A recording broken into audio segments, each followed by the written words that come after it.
Bonjour, aujourd'hui nous avons le plaisir de rencontrer Morgane Lemuel, coach, praticienne en hypnose et accompagnatrice spirituelle. Morgane est une personne fascinante. Son apparence angélique et sa douceur naturelle pourraient au premier abord évoquer une certaine fragilité. Pourtant, c'est avec une grande détermination, sans préparation particulière et guidée uniquement par des synchronicités, qu'elle s'est lancée sur le chemin de Compostelle depuis sa maison dans le Morbihan. À 40 ans, aujourd'hui Morgane en a 46, mère de famille et ancienne chimiste, n'était ni marcheuse aguerrie ni sportive. Malgré cela, elle a parcouru 2100 km en seulement 83 jours dans une quête profonde de découverte de soi. Bonjour Morgane. Bonjour Ludmilla. Et merci d'avoir accepté cette interview pour Imagine. Merci de m'avoir proposé cette interview. C'est avec un grand plaisir. On a beaucoup de questions à te poser, comme tu peux t'en douter, à la lecture de ton livre qui était riche en enseignements spirituels. Et la première question que j'aimerais te poser, c'est quelles ont été tes motivations personnelles pour entreprendre le chemin de Compostelle? Alors, moi je dirais qu'il n'y avait pas... je dirais plutôt que c'est quelque chose qui était là présent depuis longtemps en fait en moi. Et depuis des années... peut-être même depuis toujours, je ne sais pas trop, mais en tout cas, il y avait cette phrase qui revenait profondément, qui me disait un jour j'irai à Compostelle en partant de chez moi. Et j'ai pas mal bougé, mais c'était toujours ça, depuis chez moi, un jour, on verra. Et puis finalement, de fil en aiguille, on se trouve toujours des excuses, et j'ai repoussé d'année en année, jusqu'à cette année 2019, donc, où j'ai vraiment senti que cet élan était beaucoup plus fort à l'intérieur de moi, et que ce qui me venait, c'était...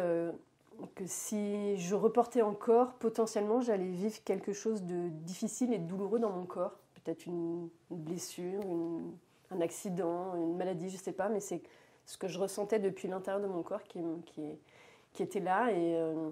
Et malgré la multitude des appréhensions, évidemment, qui apparaissaient aussi, à un moment donné, porté par les synchronicités, en effet, qui étaient énormes, à un moment donné, je me suis dit, il faut que j'y aille, quoi. Il faut que j'y aille, voilà. Et là, à ce moment-là, finalement, j'avais un peu la sensation de sauter dans le vide, sauf que au lieu de tomber dans ce vide, étrangement, j'ai eu vraiment la sensation d'avoir un immense tapis rouge qui s'est déroulé sous mes pieds. Et tout ce que je voyais comme des obstacles, a soudain disparu et tout s'est enchaîné facilement. Alors, à quel moment ça commence un chemin de Compostelle? Est-ce que ça commence à partir du moment où tu dis « j'y vais », c'est-à-dire que tu prépares ton voyage, ou au moment où tu quittes, tu passes le pas de ta porte? C'est une très bonne question, parce que je crois que même pendant toutes ces années où on repousse, finalement le chemin il commence déjà. Ouais. L'envie elle est là. Et on se dit oui mais, et finalement voilà, moi j'ai vraiment la sensation que le chemin il est déjà commencé en fait à ce moment-là, ouais. Même si entre l'idée et le moment où on ferme la porte, où on ouvre la porte, où on ferme la porte derrière et puis voilà, on y va, il peut se passer parfois de longues années, mais je pense que ça fait aussi partie du chemin. Le fait de réussir à lever les freins qui jusque-là nous empêchaient d'ouvrir cette porte et de se lancer, ça fait aussi partie du chemin. Justement, ça fait partie d'une de mes questions. Alors, quels ont été les principaux freins ou obstacles que tu as dû surmonter avant de te lancer? Pour beaucoup, c'était des freins intérieurs. C'était la confiance en soi, c'était le fait d'avoir que de l'incertitude, parce que j'avais fait aucune recherche. Après, avec le recul, maintenant, j'ai découvert... des associations, des groupes Facebook, il y a plein de choses qui existent en fait et qui peuvent aussi être un soutien pour le pèlerin avant de partir, mais moi je ne connaissais rien de tout ça, donc j'avais même pas une carte, j'étais juste avec mon téléphone, Google Maps, Compostelle, c'est par là, mais voilà, après les obstacles, c'était... je dirais parfois aussi ça peut être des obstacles que l'autre porte et que quand on fait part de notre envie, il nous renvoie en miroir et que du coup ça peut venir titiller des parts de nous qui étaient encore en doute. Et alors de deux choses l'une, c'est soit on prend la peur de l'autre et du coup ça vient nous fragiliser encore, voilà, ou alors on a réussi justement nous-mêmes à se départir de cette peur qui finalement appartient à l'autre et à ce moment-là elle ne nous touche plus.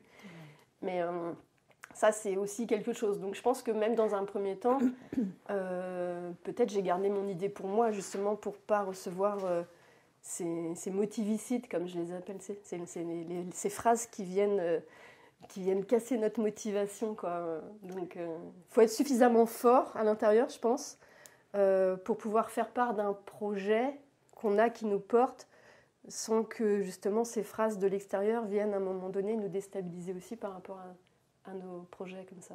Tout à fait. Ouais. Donc ça, c'est aussi une chose. Après, il y avait le côté financier, parce que j'avais pas 1 euro de côté.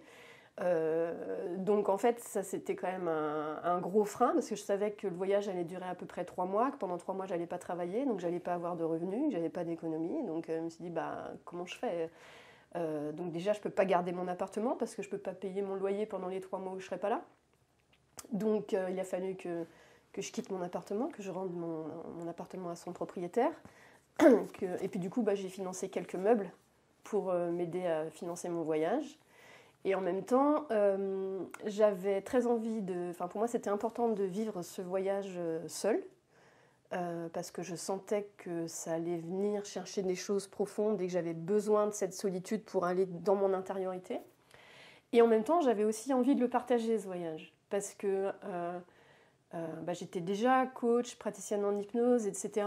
Et donc je pressentais aussi que tout ce que ce voyage allait me faire vivre, c'était justement des notions de développement personnel et de spiritualité que j'ai à cœur de transmettre aussi. Pour moi, du coup, ce voyage, et puis les autres, parce qu'il y en a eu d'autres après, mais c'est un moyen de continuer de transmettre ces outils de développement personnel et de spiritualité, en fait. À plus grand nombre qu'une seule personne à la fois dans des séances individuelles. Quoi. Oui, ou oui. même si je fais des accompagnements, des formations collectives, ou c'est des petits groupes, mais à travers les réseaux sociaux, ça permet de toucher plus de monde, en fait. Donc ça, c'est aussi une motivation qui était là pour moi. Et donc voilà. Et donc du coup, comme j'avais aussi envie de partager ce voyage, j'ai très vite eu l'idée de me dire je vais ouvrir une cagnotte en ligne et on verra. Voilà. Et donc, tous les jours, je partageais ce que le voyage m'amenait à vivre, les synchronicités, les rencontres, une multitude de choses. Et puis, je mettais une petite phrase à la fin en disant, si mes partages résonnent en vous, vous aident à oser à votre tour, peu importe, si ça vous fait du bien, ou si ça vous permet de regarder aussi à l'intérieur de vous ce que ça peut générer. Puis, si vous avez envie de me soutenir, à la hauteur d'un sandwich ou d'une nuit à l'auberge, peu importe. Tu avais envie de les emmener quand même avec toi, ouais. Ces gens, emmener des gens avec toi Je dirais plutôt que mon envie, c'est pas forcément quand je pars comme ça sur les voyages, mon envie, c'est pas. Je suis contente qu'ils viennent avec moi, mais moi, mon but à moi, c'est davantage de les inviter à regarder ce qui se passe à l'intérieur d'eux-mêmes. Et d'ailleurs, des fois, je suis même obligée de faire des petites mises au point comme ça, parce que quand les gens... si je partage des peurs, par exemple, parce que j'en ai, bien sûr, ça m'arrive, évidemment, et j'ai pu constater parfois que certaines personnes auraient envie de me soutenir, de me dire « tu vas y arriver, courage », et bien sûr, ça me fait du bien, et voilà. Et en même temps, moi, mon envie, c'est pas qu'on me regarde moi, c'est que chacun, quand il lise les posts, il puisse se regarder lui-même dans qu'est-ce que cette peur, si moi je la partage, peut-être que la personne qui lit, elle a la même, et du coup, comment elle accueille sa peur à elle, et comment elle peut la dépasser, en fait. Ouais. Tu les emmènes sur un chemin de développement personnel, en fait. Hein. Oui. Tout comme toi, tu es partie pour... J'ai vraiment cette conviction qu'on avance ensemble, en fait. Oui, c'est ça. Et je crois aussi à cette intrication quantique de l'univers. Donc finalement, je me dis tout ce que chacun d'entre nous fait sur lui contribue à l'évolution du tout. Ouais, tout à fait.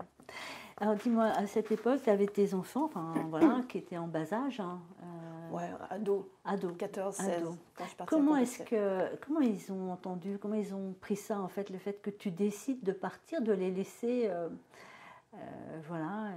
et prendre ce moment pour toi qui semblait vraiment important de toute façon. Ouais. Comment ils l'ont vécu, eux? Alors, quand j'aurais suggéré l'idée de partir sur le chemin de Compostelle, Mon fils qui avait 14 ans donc à ce moment-là, donc c'est le plus jeune des deux, il m'a regardé, il m'a dit non, mais moi je veux pas, tu peux pas partir comme ça pendant 3 mois et nous laisser, tu peux pas faire ça, je veux pas. Ok. Voilà. Ça fait partie des obstacles. Ça fait partie des obstacles, oui. Mais aussitôt, ma fille, elle l'a regardé, puis elle a dit oh, mais arrête, tu sais bien que c'est un rêve qu'elle a depuis longtemps et dans la vie c'est important de vivre ses rêves. Magnifique. Et du coup, je pense que ça a un peu donné moins d'importance à son appréhension. Et puis ensuite, j'ai fait en sorte aussi de l'intégrer dans mes préparatifs. Donc, par exemple, justement, je disais que j'avais vendu quelques affaires, etc. Donc, j'avais participé à un vide-grenier.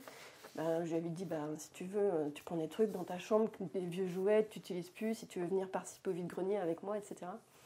Et donc ce jour-là, en l'occurrence, il y a un monsieur qui passe sur le vide-grenier et il s'arrête et puis il commence à échanger un petit peu avec moi. Il me dit qu'il avait vu que j'allais bientôt partir sur Compostelle et puis on parle quelques minutes. Et puis au bout de 5-10 minutes, il s'en va. Et là, mon fils, il me regarde et puis il me dit, mais en fait, le monsieur là, il dit, tu le connais pas? Je dis, non, mais lui, il te connaît, ouais. En fait, il te suit sur les réseaux. En fait, c'est un admirateur, il me dit. Et en fait, je pense que ça aussi, le fait que je partage sur les réseaux, et qu'il y ait des gens qui s'intéressent à mes partages, etc., ça génère du sens pour lui, du coup. une certaine fierté aussi par rapport aux youtubeurs qui suivaient lui de son côté. Oui. Et ça s'est produit plusieurs fois pendant le voyage, donc c'était amusant. Après, évidemment, on a des outils de communication aujourd'hui qui font qu'on peut maintenir le contact pendant ces 2 ou 3 mois, voilà, que ce soit téléphone, visio, etc. Donc, ouais. Tout à fait. Alors donc ton départ est prévu pour le 20 juillet 2019, donc tu t'en vas, mais tu fais aucune préparation, tu ne regardes rien, tu n'es rien. Mais pourquoi donc ce choix qui est malgré tout audacieux? Alors, si j'ai rien lu, c'était même pas forcément un choix, c'est que ça m'a même pas vraiment traversé l'esprit de me dire il peut y avoir des assos. En fait, non, ça m'a même pas traversé l'esprit. Et après, sur le côté physique, j'ai marché 20 km avec une amie une dizaine de jours avant mon départ. Je pense que c'était la première fois de ma vie que je marchais 20 km dans la même journée. Et là, pour le coup, je pense que je n'avais pas envie de me préparer parce que peut-être qu'une certaine part de moi pressentait que si je trouvais ça difficile, avant même de partir, peut-être... ça aurait été un frein. Voilà. Voilà. C'est ça. Donc du coup, je me suis dit, de toute façon, j'y vais. Oui. Donc, on verra. Je me laisse pas le choix. Oui. Tu dis souvent qu'au-delà de nos peurs, il y a la magie. Mais il semble que tu as expérimenté cette magie tout au long de ton voyage. Et peux-tu partager quelques anecdotes marquantes, justement, par rapport à ça, cette magie? Oui. Alors, j'en ai eu plein. Avant, pendant, après. Une qui a été importante pour moi, c'était justement avant de prendre ma décision. Comme je disais, il y avait plein de synchronicités. Et une qui a été importante, c'était vraiment un jour où j'étais assise sur mon lit en train de regarder mon téléphone. Et dans ma tête, ça cogitait, j'y vais pas. Ouais, mais si j'y vais, alors, si, ça, nanana. Ah non, mais alors j'y vais pas. Et ça tournait en boucle, je n'arrivais pas à me décider. Et en fait, j'étais devant mon téléphone en train de regarder mes mails tout en cogitant. Et évidemment, étant donné le peu d'intérêt que j'apportais à mon téléphone, il s'est mis en veille. Et puis, aussitôt après, il s'est rallumé pour m'indiquer la notification d'un SMS. Je me suis dit, c'est bizarre. Et donc, j'ouvre le SMS et au moment où je l'ouvre, j'ai la photo de la cathédrale de Santiago, de Saint-Jacques-de-Compostelle, qui apparaît sous mes yeux. Voilà. Si c'est pas un appel. Là, voilà, tu vois. Si c'est pas un appel, j'y vais pas, j'y vais pas. Ah non, mais c'est... Ok, là, si t'as pas compris... voilà, c'est des indices, en fait. Voilà. C'est terrible. Donc ça, c'en était une. Oui. Et puis, si je peux partager une seconde, par Bien exemple, sûr, c'est quelques jours après, en fait. Donc, comme j'avais pris ma décision, donc j'envoie ma lettre, mon préavis pour l'appartement. Donc... dans la semaine qui suit, je fais 5 visites et le dernier qui vient, le monsieur fait le tour, etc. Mon appartement n'était pas très grand, donc au bout de quelques minutes, il me dit « Ok, vous partez, mais vous allez où ?» Et là, je le regarde et je lui dis « Je vais à Saint-Jacques-de-Compostelle. » Et là, silence. Je dis « Ok, il n'a peut-être pas bien compris. » Je lui dis « J'y vais à pied, je ne vais pas m'installer à Saint-Jacques-de-Compostelle. » Et là, silence. Ok. Et puis soudain, il me regarde droit dans les yeux et puis il me dit « Mais... vous savez comment je m'appelle ?» Je dis « Non. » Il me dit « Mon prénom, c'est Santiago. » Voilà. Donc Santiago de C'est Compostela. fou, j'ai des frissons. Tu vois, bah là c'est bon, je suis sur le bon chemin, quoi. Ah, c'est incroyable, les clins d'œil. C'est la première fois de ma vie que je rencontrais quelqu'un qui s'appelle Santiago. Oui, bah, moi j'en ai jamais rencontré. Alors, as-tu aujourd'hui la conviction que tout a un sens dans la vie ou l'avais-tu déjà avant cette aventure? Bah alors oui, je l'avais déjà avant cette aventure. Ouais. Je l'avais déjà avant cette aventure et je pense que c'est justement aussi une des choses qui m'a poussée à y aller, malgré les appréhensions. Je pense que du coup, le fait de savoir que tout a un sens, ça permet d'oser plus facilement parce qu'on peut sentir les appréhensions et en même temps, on sent que malgré les appréhensions, c'est quand même le chemin qu'il faut prendre. Donc ça a du sens malgré les appréhensions. Voilà. Mais oui, ça, je l'avais déjà, ouais. Je l'avais déjà, depuis quelques années, dû davantage justement à un choc de vie, en fait. Oui, parce qu'on n'en a pas parlé, mais tu as eu un éveil spirituel en 2014. C'est ça. Et donc, je pense qu'en effet, c'est à ce moment-là, en fait, que tout a changé pour moi. Tu peux nous expliquer cet éveil? Ouais. Non, je peux expliquer. En fait, alors je remets dans le contexte, du coup, de ma vie à ce moment-là, à moi. Ouais. Brièvement et un peu sur le ton de la boutade aussi, je dis qu'à ce moment-là, moi, dans ma vie, un magnétiseur, c'est un charlatan et le yoga, c'est de la gym douce pour les vieux. D'accord. Voilà, c'était ton état d'esprit de chimiste, peut-être, à l'époque? Ouais, voilà, c'est ça, très cartésien. Très cartésienne, voilà. Ouais. Et voilà, ça plante un peu le décor, du coup. De la personne. Ouais, de ce que je voyais aussi du monde à ce moment-là. Et en fait, un jour, ou plutôt une nuit d'ailleurs, puisque c'était dans mon sommeil, tôt le matin, mais en fait, j'ai senti une énergie remonter dans mon corps et en une fraction de seconde, j'ai senti et vu cette boule d'énergie tournoyer à l'intérieur de moi et j'ai vu la lumière jaillir de mon abdomen. Et à ce moment-là, je me suis sentie baignée dans un amour inconditionnel pour tout et j'étais en fusion et en osmose avec tout l'univers tout entier. J'étais un avec l'arbre, la mouche, l'air, l'herbe, le ver de terre, le nuage. Et je baignais dans cet amour infini et j'étais cet amour infini. Et 3 jours après, dans les mêmes circonstances, toujours dans mon sommeil, de la même façon, j'ai à nouveau senti cette énergie se réveiller dans mon corps. Et là, elle a remonté tout le long de mon buste. Et tellement c'était intense que ça m'a sorti de mon sommeil, je me suis retrouvée assise sur mon lit. Et j'ai vu cette lumière sortir depuis le sommet de ma tête et se propager comme une onde électromagnétique dans toute la pièce. Et de la même façon, je baignais avec cet amour infini et inconditionnel du tout. Et comment tu l'as accueilli, toi, à ce moment-là? J'étais complètement flippée. Ah oui, j'imagine. J'étais complètement flippée. Ouais. Je me suis dit, waouh, à qui je vais pouvoir en parler? Parce que là, si j'en parle à mon toubib, c'est sûr, je suis née à l'hôpital psychiatrique. Donc, voilà. Donc, je suis allée chercher. J'ai de fil en aiguille. Aujourd'hui, on a quand même la chance d'avoir des outils sur Internet aussi qui nous permettent d'aller trouver des réponses à plein de choses. Donc, j'ai mis le mot de Kundalini sur mon expérience. Oui, c'est vrai, on peut l'imaginer. Voilà. Et du coup, voilà, tu vois, c'est ma vie avant et après. Mais alors, cette petite voix qui te disait un jour j'irai sur le chemin, elle était là avant cette Kundalini, cette montée de Kundalini? Oui. Elle était là avant. Avant. Oui, donc il y avait quand même, fallait à un moment donné que tu rencontres quelque chose de fort. Peut-être il y avait une démarche spirituelle. Une impulsion plus vive. Peut-être que ton âme connaissait, mais toi, tu n'entendais pas. Aujourd'hui, c'est exactement ce que je me dis. Incarné dans la matière. C'est que c'était écrit, il fallait que j'y aille. Et finalement, il y avait une part de moi qui le savait depuis longtemps, mais mon esprit rationnel et cartésien me poussait sur un autre chemin. Oui, mais. Voilà. Et puis à un moment donné, oui... poussée par cet éveil et puis par tout ce que j'ai découvert de la spiritualité et du développement personnel après, comme j'accompagnais les gens en plus à être sur leur propre chemin, à oser leurs rêves, etc., à un moment donné, je me dis, je ne peux pas leur dire de le faire si moi je ne le fais pas, tu vois. Il faut rester congruente aussi à un moment donné par rapport à ce que tu transmets, à ce que tu as envie de transmettre. Donc c'est aussi ça qui m'a donné l'élan de partir. C'est une magnifique expérience quand même. Hein. Il n'y en a pas beaucoup qui l'ont vécu. Hein, non. À part le film de Luc Besson. Sur Lucie Lucie, c'est Lucie. Okay. On a l'impression qu'en fait, elles se font avec le tout. Il y a aussi la femme de Michel Delpech aussi, qui a vécu une... D'accord. À ce moment-là, en tout cas, moi, quand j'ai fait mes recherches... C'est quoi, c'est une fulgurance? Comment on appelle ça? Moi, j'appelle ça un éveil spontané. Un éveil spontané, ouais. D'accord. Mais voilà, j'ai pas trouvé beaucoup d'informations. Toutes les informations que j'ai pu trouver qui m'ont aidé à mieux comprendre ce que j'avais vécu, je les ai surtout trouvées auprès des gens qui ont vécu une expérience de mort imminente. Parce que tout ce qui a découlé en fait de mon éveil, j'ai trouvé exactement la même chose, quoi.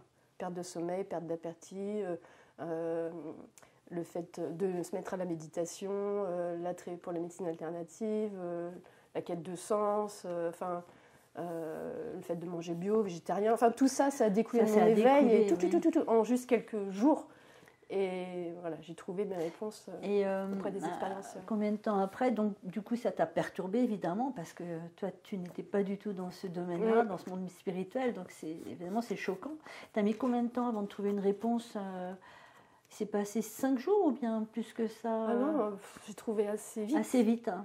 Après, il a quand même fallu du temps pour l'intégrer, tu vois, pour transformer tout doucement ta vie. Et tu t'es apaisée en fait, parce que c'est choquant. Ouais. J'imagine. Voilà. J'ai trouvé le mot de Kundalini assez vite. Après, il a fallu du temps pour intégrer davantage toutes les conséquences que ça. T'en as vécu d'autres depuis? Non, pas forcément aussi intense que ça. Ouais. Je dirais davantage que j'ai touché des moments de communion avec la nature, en marchant par exemple sur les différents chemins que j'ai pu emprunter, ou même parfois simplement en te posant dans un bois, n'importe, voilà. Mais pas aussi intense, non. D'accord. Et quelle a été ta plus belle rencontre alors sur ce chemin? Parce que tu as rencontré beaucoup de personnes quand même. Ouais. Et ça a été, oui, tu parles souvent, tu dis de très belles rencontres, évidemment. Ouais. Alors j'en ai deux qui m'ont vraiment profondément marquée parce qu'elles étaient à la fois des rencontres de pèlerins et en même temps des rencontres spirituelles, justement. Je pense à un homme que j'ai rencontré dans les Landes. Donc moi, je descendais et lui, il remontait. Et je l'ai vu arriver comme ça de loin. Et il avait une énorme coquille Saint-Jacques autour du cou, un gros sac à dos, un bâton en bois avec... comment on appelle ça là, enfin je sais plus, enfin bon bref, ça n'a pas d'importance. Et je l'ai vu arriver et je trouvais qu'il avait une aura qui était absolument incroyable. Donc on arrive face à face et donc en fait il était espagnol, il parlait pas beaucoup d'anglais. Bon, moi je parlais déjà pas beaucoup d'anglais non plus, mais je parlais pas du tout espagnol. On a quand même réussi à échanger un petit peu. Et donc il partage sur les réseaux sous le nom de pèlerin Peregrino por la Paz. Donc pèlerin de paix en espagnol. Et donc il était parti de chez lui à Valence, en Espagne. Il était déjà allé jusqu'à Compostelle. Et moi, quand je le croise dans les Landes, en fait, il allait à Paris. Ensuite, il allait à Rome, puis Jérusalem. Voilà, donc ça a duré 5 minutes notre rencontre. Mais ça m'a profondément touchée. Et quand je le vois et qu'il me raconte ça, moi je reste complètement subjuguée. Et à l'intérieur de moi, je me dis « Waouh !» Mais qu'est-ce qui peut bien pousser un homme à marcher aussi loin et aussi longtemps? Et ça m'a surprise parce qu'en fait, je prenais conscience, en pensant ça de lui, qu'il y avait des gens qui me suivaient, moi, sur les réseaux et qui se pensaient la même chose de moi. Toi, bien sûr. C'est sûr. Je trouvais ça étonnant. Oui. Voilà. Il t'a inspiré aussi? Beaucoup, et je continue de le suivre. Et il marche, il est très inspirant pour moi. Ouais. Et puis une autre que j'ai faite aussi, ça c'était en Espagne, c'est toujours un monsieur, je crois que c'était un Espagnol aussi. Je le rencontre sur les tout derniers jours de ma marche en Espagne avant d'arriver à Compostelle. Et lui, il me parle en français. Et il m'explique qu'en fait, il parle français parce que finalement, il a appris à parler français quand il a marché en France. Et il me raconte qu'il a vécu une expérience tout à fait extraordinaire aussi. Il y a maintenant peut-être 20 ans en arrière. Et en fait, il était marin sur un navire, marin de pêche. Et en fait, avec son équipage, le bateau a été pris dans la tempête et tous les marins sont morts sauf lui. Donc il était dans l'eau glacée au large de l'Islande, je crois. Et dans l'eau, il a vécu une expérience de mort imminente. Et il s'est retrouvé face à la sainte, comment on dit, je perds mes mots, mais la personne qui est en lien avec les marins, enfin la sainte des marins, etc. D'accord. Et il lui dit, si j'ai la vie sauve, je marcherai sur tous les chemins de pèlerinage du monde. Voilà. Et donc, il a survécu. Il a passé 2 ans à l'hôpital. Ensuite, il lui a fallu plus de 2 ans de rééducation pour réapprendre à marcher. Et quand moi je le croise 16 ans plus tard, il était encore en train de marcher sur les chemins. Et donc il parlait français, mais il parlait aussi italien. Je l'entendais parler avec plein de pèlerins, mais je lui dis mais tu parles combien de langues? Et il me dit pas beaucoup, donc je parle juste italien, français, allemand, espagnol, anglais. Je lui dis mais... Et en rigolant, il me dit je parle pas coréen, parce qu'il y a beaucoup de Coréens sur le chemin de Compostelle. Ah oui, ah oui. Voilà, c'était une rencontre aussi qui m'a beaucoup touchée. Ah oui, c'est une belle rencontre. Donc le 2 septembre, environ à peu près 6 semaines après ton départ, tu arrives à Saint-Jean-Pied-de-Port. En fait, c'est l'endroit où la plupart des personnes entament leur chemin vers Compostelle, c'est ça. Là, tu as déjà 6 semaines derrière toi, donc quand même une fatigue, des épreuves à avoir surmontées. Mais à ce moment-là, tu fais face à de nouveaux défis et tu te dis, et en fait tu te poses la question, mais qu'est-ce que je vais avoir encore, hein? Enfin, tu te réjouis presque des nouvelles épreuves que tu vas rencontrer. C'est quand même, là ça m'a un peu impressionné, parce que généralement n'importe quelle personne dirait, ouf, je vais pouvoir peut-être maintenant, ça va être plus serein, je vais avancer avec tous ces pèlerins. Mais toi non, c'est encore des défis, tu cherches à nouveau des défis. Je me cherche à me dépasser un peu plus. C'est ça. J'ai bien vu que mes 6 semaines en France m'avaient permis de dépasser plein de choses. Et qu'en même temps, je voulais la solitude. Et là, pour le coup, j'avais été servie en France parce que sur les 43 jours que j'ai passés en France, j'ai croisé 5 pèlerins, ce qui n'est pas beaucoup sur 43 jours. Non. Et du coup, oui, j'étais curieuse de découvrir comment j'allais vivre avec plein de pèlerins, pour le coup. Et j'étais curieuse de rencontrer Tu parles de centaines de pèlerins qui partent... chaque jour. Après, ça dépend de la période de l'année, mais début septembre, oui, ils sont très nombreux. C'est septembre le plus approprié ou... Le plus approprié pour faire le chemin espagnol, je ne sais pas. Ce qui est dit, c'est que c'est soit... avant les grosses chaleurs, soit après les grosses chaleurs. D'accord, donc c'est soit mai, soit septembre, octobre, quoi. Oui. Il faut compter combien de temps entre Saint-Jean-Pied-de-Port et Santiago? Oui. 1 mois. 1 mois. Une trentaine de jours. D'accord. Ouais. Combien de kilomètres? À peu près 850, je crois. Quand même. D'accord. Alors, ton parcours en France, c'était plutôt dans l'introspection, dans le calme, mais du coup, tu te retrouves à Saint-Jean-Pied-de-Port avec des centaines de personnes autour de toi. Et qu'est-ce que ça change pour toi à ce moment-là? C'est une bonne question. Aujourd'hui, je crois que je dirais que ça ne change pas grand-chose. Et en même temps, ça change plein de choses. Mais peut-être que le fait d'avoir marché 43 jours quasi seule, ça me donne plus facilement l'élan d'aller vers les autres. Je pense peut-être, tu vois, une soif d'aller découvrir l'autre, quoi, après avoir eu ce long moment d'introspection seule, de continuer cette introspection, mais aussi grâce au miroir que l'autre nous renvoie dans les échanges qu'on peut avoir ensemble. Oui. Donc, peut-être que ça m'a donné cette impulsion d'aller plus facilement à la découverte de l'autre. Que tu n'aurais pas eu peut-être si d'emblée tu étais arrivée peut-être que tu avais besoin de cette sérénité, de cette préparation, peut-être une préparation. Oui. Et je pense que si tout de suite j'avais été plongée dans beaucoup de gens, j'aurais peut-être eu un réflexe de retrait. Parce que j'aime pas non plus quand il y a trop de gens. Oui, alors là, j'avais déjà eu en fait mon moment seule, donc j'avais envie d'aller à la rencontre cette ouverture, hein. En fait, c'était cohérent. Oui, c'était plus cohérent. Peut-être, d'où cette petite voix de partir de chez moi, c'était, ça avait du sens en fait. Hein. Moi, ça a du sens dans le fait que, de mon point de vue, tout part toujours de soi. Ah ok, c'est encore, comme tu disais... Cette version spirituelle aussi des choses, tu vois. Ça, Donc dans le sens où tout part toujours de soi, j'aime bien aussi que mes voyages ils puissent commencer au plus près de chez moi, puisque de toute façon, où que j'aille, même si je marche des milliers de kilomètres, je sais bien que je marche toujours avec moi. Donc, quand même, pour quelqu'un qui ne l'a pas préparé, en fait, c'est préparé dans le sens où tu as mis tout ton côté pour vraiment le réussir quand même, quelque part, dans le fond.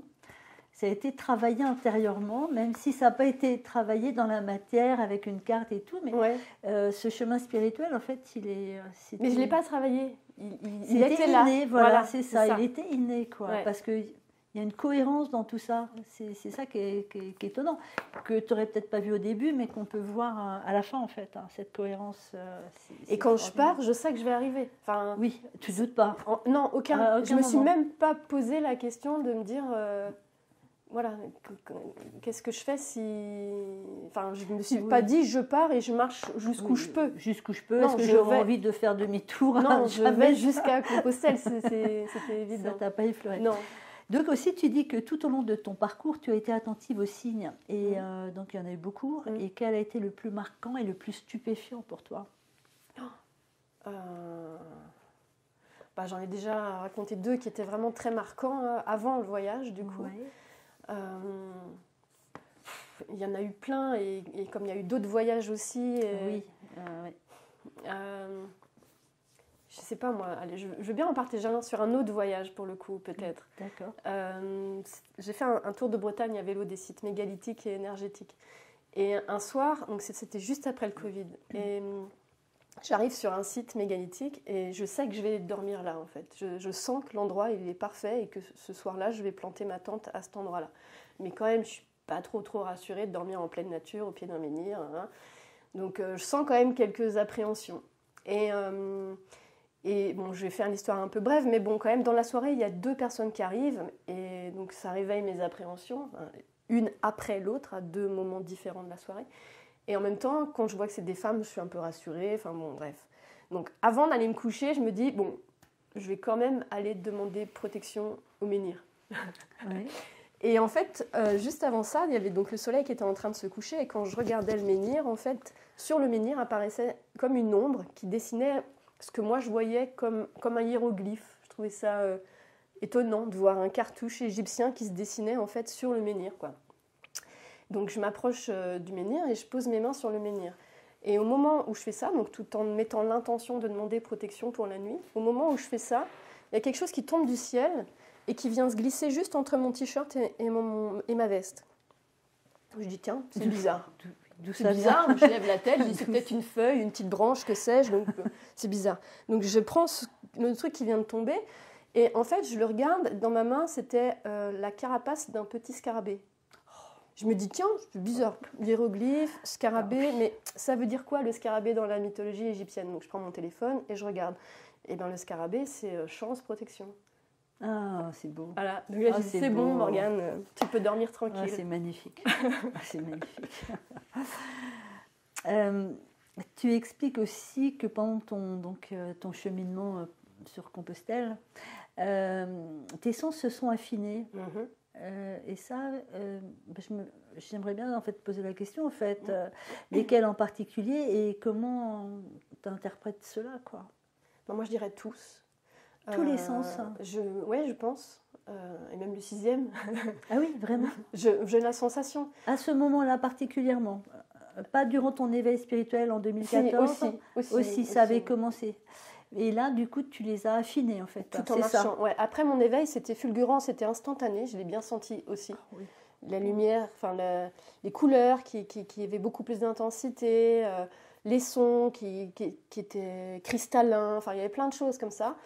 Et après, sur Compostelle, ça a été plus, au fil de la marche, en fait. J'ai la sensation que ça s'est développé et affiné au fil de la marche. Au fil de la marche. Oui. Sur des lieux particuliers? Non, je ne l'ai pas ressenti. Mais en tout cas, je l'ai pas ressenti. J'ai la croyance que ces lieux agissent en moi, mais je ne l'ai pas ressenti de manière instantanée sur ces lieux. Je dirais que je l'ai plutôt senti au fil du chemin. Et je l'ai surtout ressenti quand je suis revenue, et peut-être davantage au niveau auditif, où j'avais la sensation d'être devenue hypersensible au son du quotidien.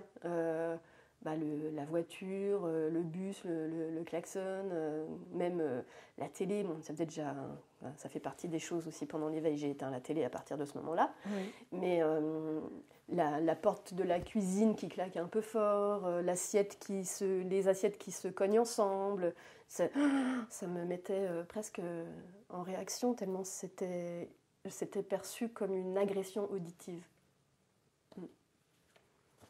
C'est fou. Donc besoin de solitude et des petits chants des oiseaux et du cours d'eau et tout ça, c'est waouh. Oui, ça te détend, ça te repose. Et ça m'élève en même temps. Et ça t'élève. Oui, alors que ce sont en fait les sons au contraire t'emmènent vers le bas, te tirent vers le bas. Ouais. Alors j'ai bien aimé parce qu'à un moment donné, tu dis s'extraire du monde, ça j'aimerais bien que tu développes aussi, est une manière d'y entrer vraiment. Pourquoi qu'est-ce que tu as compris dans ce processus en fait alchimique s'extraire du monde est une manière d'y entrer vraiment. Je dirais que le fait de s'extraire du monde, ça permet de revenir davantage à soi. Et que en ayant davantage la conscience de qui l'on est, c'est plus facile alors de rentrer en interaction avec le monde. Libre des peurs qui peut-être jusque-là nous accablaient, la peur du regard de l'autre, du jugement, de ne pas faire assez bien, tu vois, tous ces trucs-là. Et le fait de s'extraire du monde, ça permet de se départir de ça pour mieux revenir au monde après. C'est un peu plus accompli en fait, peut-être une façon plus accomplie. Oui, c'est ça, plus accompli et du coup moins sensible à ce que les autres pourraient percevoir de nous, enfin ne pas en faire une affaire personnelle en fait, vraiment apprendre à distinguer le qui suis-je de comment l'autre me perçoit, et comment l'autre me perçoit, c'est pas forcément le qui suis-je. C'est intéressant. Après ce voyage, quelle certitude as-tu acquise que tu n'avais pas auparavant? Que l'univers pourvoit. Oui, ça c'est... Tu as un lâcher-prise extraordinaire. Ça, c'est le voyage qui me l'a appris, vraiment. Mais depuis le départ, tu as cette volonté de lâcher-prise. Même si tu n'y arrives pas tout le temps, tu as quand même cette volonté de travailler dessus. Ouais, c'est une des raisons pour lesquelles je suis partie. C'était pour travailler ce lâcher-prise. Ce lâcher-prise-là. Ouais. Donc c'est pour ça que quand je pars et je pars de chez moi, je ne suis pas encore sur un chemin balisé. Je pars avec ma toile de tente, mais le matin, quand je pars, je ne sais pas où je vais m'arrêter le soir. Et on verra. Et je crois que, enfin, je suis même sûre que c'est dans cette période de mon voyage sur Compostelle, en tout cas, où justement il n'y avait rien de prévu, que j'ai vécu les plus belles choses. Et aujourd'hui, je dis, quand rien n'est prévu, tout est possible. C'est là que la magie opère. Quand rien n'est prévu, c'est là qu'on laisse la place à la magie. Parce que si tu réserves une nuit d'auberge, tu te fermes à la potentialité de l'invitation d'une rencontre fortuite. Il faudrait presque rien prévoir, jamais, même dans son quotidien. Ouais, je pense. En tout cas, dans mes voyages, alors je ne fais pas toujours, c'est sûr et certain, mais j'aime l'idée d'aller toujours un petit peu plus loin dans ce lâcher-prise en disant « Ok, aujourd'hui, je ne réserve rien, on verra bien comment les choses vont se présenter. » Donc, ce chemin de Compostelle, tu l'as fait en 83 jours, c'est ça. Et qu'est-ce que, donc, quand tu es revenu, tu as envie de faire autre chose, de repartir sur d'autres chemins? Qu'est-ce qui s'est passé depuis? Je sais que tu as été sur... Ouais, sur plein d'autres chemins. Oui. Que j'imaginais pas. Aujourd'hui, tu cumules à peu près 10 000 kilomètres, quoi. Ouais, pas encore. Là, c'était 2100 en 2019. Oui. Et aujourd'hui, 6 ans après, tu en as fait 10 000. Presque, ouais. Donc, quelles ont été les étapes? Alors, du coup, après ce chemin, qu'est-ce qui t'a motivé de repartir, en fait? Et quel gain tu as eu de ce voyage, peut-être? On peut peut-être faire un bilan sur ce chemin de Compostelle. Oui, alors de ce chemin de Compostelle, déjà, quand je suis arrivée, je me suis dit, ouais, mais en fait, tu vois, tu croyais peut-être que tu n'en étais pas capable ou que ça allait être difficile, etc., etc. Et puis finalement, ça s'est fait même plutôt facilement. Enfin, oui, et du coup... si tu es capable de ça, ça veut dire que potentiellement tu es capable de plein d'autres choses en fait. Et pendant le chemin, j'avais rencontré une jeune fille qui m'avait hébergée une nuit, de manière tout à fait providentielle à nouveau, mais qui m'avait raconté une histoire justement où elle était partie, elle, avec un de ses cousins. Ils avaient pris l'avion jusqu'à Bucarest, ils avaient acheté des vélos là-bas et ils étaient rentrés depuis Bucarest jusqu'à Nantes à vélo. Je dis, ah bon ? On peut faire ça. Oui. Donc ça avait cogité un peu. Et du coup, quand je suis rentrée de Compostelle, assez vite a émergé l'idée de faire un tour d'Europe à vélo. Donc j'avais prévu ça en 2020. Malheureusement, en 2020, comme plein de gens, j'ai dû changer mes plans. Et du coup, voilà, avec cette situation sanitaire, et c'est là que mon tour d'Europe à vélo s'est transformé en tour de Bretagne à vélo des sites mégalithiques et énergétiques, avec l'envie d'aller sur ces sites, parce que justement j'ai la croyance que ces sites ont une énergie tout à fait particulière qui vient rééquilibrer nos propres énergies aussi à nous, en allant sur ces lieux. Voilà. Et en même temps, après avoir testé l'expérience à vélo, qui était très très chouette, j'ai quand même senti que pour moi, en tout cas, j'ai un attrait particulier pour la marche. Je trouve qu'il y a quelque chose d'encore différent dans la lenteur du voyage, qui est encore plus lente qu'à vélo. Dans le fait que justement cette lenteur, elle permet de rencontrer les gens différemment aussi que quand on est à vélo et qu'on va un peu plus vite. Et puis aussi dans le fait que déjà on a les pieds qui sont posés sur le sol alors qu'à vélo non. Et puis en plus le poids du sac te colle à la terre et moi j'ai besoin d'un bel ancrage parce que sinon j'ai tendance à partir un peu là-haut. Donc ça aide aussi à ancrer les choses. Voilà. Donc du coup je suis repartie en 2020 aussi et je suis allée marcher donc jusque Joyeuse, une commune d'Ardèche. Et en même temps, ce voyage, donc, je le voulais aussi plus féminin, parce que j'avais bien senti que mon voyage à vélo avait été assez masculin, dans la vitesse, dans la pierre, dans quelque chose de rude aussi, minéral. Etc. Ouais, de minéral. Et donc, je voulais quelque chose de plus doux et de plus féminin. Donc, je suis allée à Joyeuse, mais en passant aussi par des sites, dans les traces un peu de Marie-Madeleine. Donc en passant par le sentier Cata, en allant jusqu'au Sainte-Marie-de-la-Mer pour remonter ensuite jusque Joyeuse. Voilà. Et donc ça c'était en 2020. Et en 2021, c'est toujours de la marche et en même temps c'est toujours aussi avec cette envie d'élévation spirituelle. Donc j'ai fait le chemin de Stevenson avec une amie cette fois-ci. On est partis à 2 puisqu'on a fait ce chemin de Stevenson en jeûnant. On a fait 12 jours de jeûne en randonnant. Donc c'était pour moi une manière de continuer ce grand nettoyage intérieur que permet la marche, parce qu'on voit bien quand on marche longtemps que ça permet d'aller libérer une multitude d'émotions, etc. à l'intérieur. Et là, ce nettoyage, c'était aussi à travers le jeûne. Et on sait aussi que le jeûne, il peut contribuer aussi à des élévations spirituelles. Donc il y avait ces deux aspects à la fois. Voilà. Et puis en 2022... je suis partie de Nantes à pied, donc j'ai fait un retour à la source par la voie royale, comme j'avais appelé ce voyage, en partant de Nantes à pied, en remontant la Loire jusqu'au Mont Gerbier de Jonc, et en revenant en kayak. Donc c'était l'idée de se dire que ce retour à la source, alors ça peut être la source de soi, mais ça peut être aussi la source de quelque chose de plus grand que soi. Cet retour à la source, il peut être long, laborieux, éprouvant physiquement, d'où le fait d'y aller à pied. Et qu'en même temps, une fois qu'on touche cette source, c'est beaucoup plus facile de se laisser porter par le courant de la vie, donc le fait de revenir en kayak. Et la voie royale, c'était un retour à la source par la voie royale. La voie royale, c'est évidemment parce que ce chemin, il passait par le château de la Loire. Mais en même temps, la voie royale, c'est aussi le nom qui est donné à l'alchimie philosophique. Donc on connaît peut-être un peu davantage l'alchimie dite de laboratoire qui consiste a priori à transformer le plomb en or. Et l'alchimie philosophique, c'est davantage de transformer tout ce qui nous plombe en lumière. Et la marche, elle permet cette alchimie intérieure. Et donc, en 2023 et 2024, j'ai marché sur la ligne sacrée de Saint-Michel. Oui. Voilà. Donc, je suis partie d'abord de Tréhaut-Rantoc, la chapelle du Graal de Tréhaut-Rantoc, puisque j'avais prévu d'aller jusque Jérusalem. Et j'étais d'une certaine manière en quête du Graal. Voilà. Et ce Tréhaut-Rantoc, Brocéliande, ça me parle. Voilà. La quête du Graal, justement, les chevaliers de la table ronde, Arthur, Morgane et tous les autres. Voilà. Et donc, j'ai d'abord rejoint le Mont Saint-Michel. Et ensuite, j'ai marché 5000 km presque à travers la France, l'Italie et la Grèce, où j'ai donc rallié du coup 4 des 7 sanctuaires principaux qui sont dédiés à l'archange et qui sont sur cette ligne Saint-Michel. Et donc moi je suis allée donc au Mont Saint-Michel, à la Sacra di San Michele, au Monte Sant'Angelo et sur l'île de Symi, au sanctuaire de Panormitis. Voilà. Après Panormitis, il n'y a plus que la mer Méditerranée pour rejoindre Israël, donc on verra. Mais tu es arrivé au moment où la guerre a éclaté en octobre. Ça m'a fait faire évoluer ma destination. Tu vas écrire un livre sur... C'est mon envie, oui. C'est ton envie. J'y suis en ce moment. Tu œuvres. C'est ça.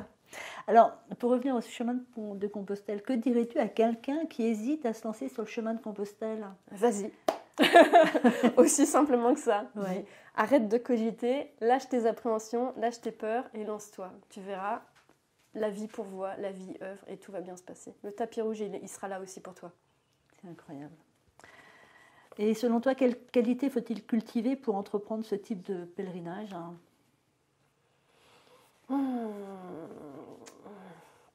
S'ouvrir au cadeau de la vie.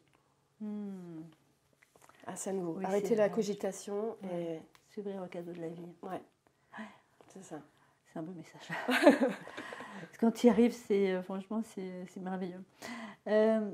Ah oui, une question que j'aimerais te poser aussi. Penses-tu qu'on peut vraiment vivre une expérience similaire, mais sans faire physiquement le pèlerinage? C'est possible? Oui, j'en suis convaincue. Ouais.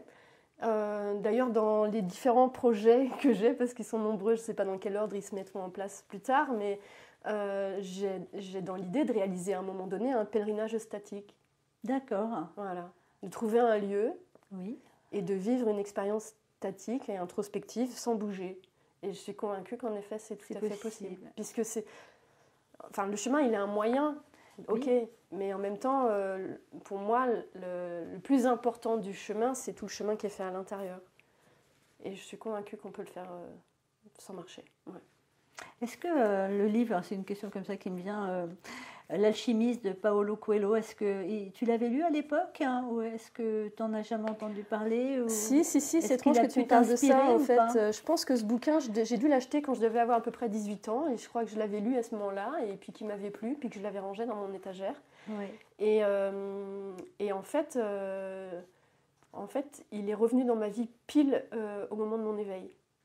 Oui, c'est le premier livre que j'ai relu, c'est un des premiers livres que j'ai relu au moment de mon éveil spirituel, et évidemment, chaque page me parlait profondément. Oui, bien sûr, oui. Tu as un peu vécu son histoire. Ah ben, clairement, part, hein. Ouais. Carrément. Ouais. Quand tu es sur le bon chemin, tout l'univers pourvoit, c'est ce que nous dit Paolo Coelho dans l'Alchimiste. Oui, tout à fait. Y a-t-il une leçon essentielle que tu aimerais que les lecteurs retiennent de ton ouvrage? Je crois que tu as écrit une lettre à un moment donné dans ton livre. Ouais.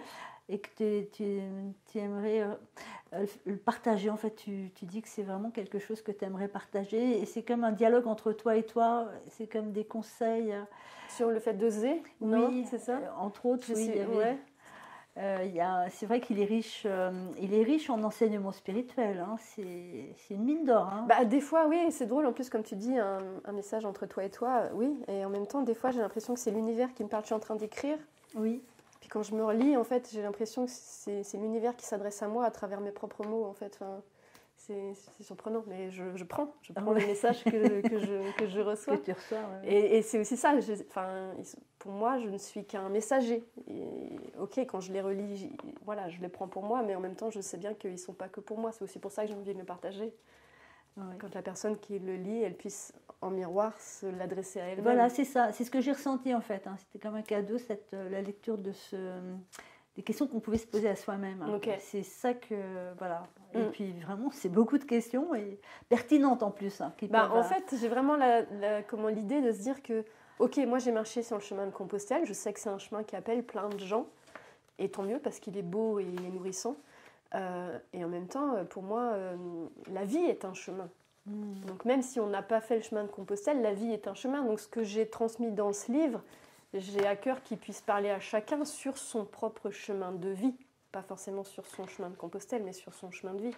Quand j'adresse des notions de pardon, on est tous à un moment donné amenés à devoir pardonner à quelqu'un ou à soi. Et voilà, donc... par exemple, mais d'autres choses, des peurs ou de la tristesse qu'on est amené à revivre parce qu'on est en train de marcher et qu'on est dans cette introspection avec soi. Mais il n'y a pas besoin de marcher pour sentir ça. Voilà. Oui. Et que souhaiterais-tu transmettre au monde à travers ton récit? J'ai l'impression, en fait, il est assez inspirant. Ok, merci. Et vraiment, et en fait, je pense que ça va en inspirer plein d'autres personnes. Est-ce que c'était un choix aussi d'inspirer les autres? Enfin, est-ce que tu as voulu, par ton parcours, donner envie aux autres d'avoir cette même démarche et que c'est possible, en fait? Absolument.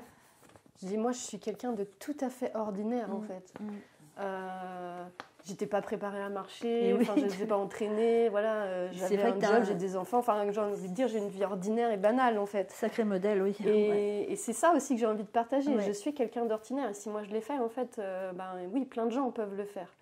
Donc, et de la même façon, j'avais plein d'appréhensions, voilà, j'ai des peurs, et c'est pour ça que je prends le temps aussi de les partager quand elles se manifestent, parce que j'en ai, en fait, et on en a tous, mais c'est de dire, malgré les peurs, on peut... on peut continuer Qu'est-ce que ça amène en fait? Qu'est-ce que ça amène de surmonter comme ça? Parce que tu as surmonté plein de peurs finalement durant tout ce voyage. Qu'est-ce que ça t'a apporté aujourd'hui, le fait de surmonter, d'avoir surmonté toutes tes peurs? Ah non, pas toutes. Alors, j'en ai encore plein. Alors, une partie de tes peurs. Hein. Oui, je dirais que ça me permet d'oser un peu plus. C'est ça. Et voilà, mais je sens qu'il y a des choses que j'ose pas encore, donc je sens bien qu'il y a encore des peurs. Est-ce que le but serait de supprimer ces peurs, en fait, tu penses que... Alors, je dirais qu'il y en a quand même certaines qui sont nécessaires, parce qu'elles viennent nous alerter aussi parfois. Mais je dirais qu'il y en a quand même plein qui ne sont pas nécessaires et qui nous freinent dans notre épanouissement personnel et dans notre chemin d'évolution. Donc c'est plutôt celle-là que j'aurais envie de transcender, en fait, pour continuer d'avancer sur le chemin que je sens être le mien.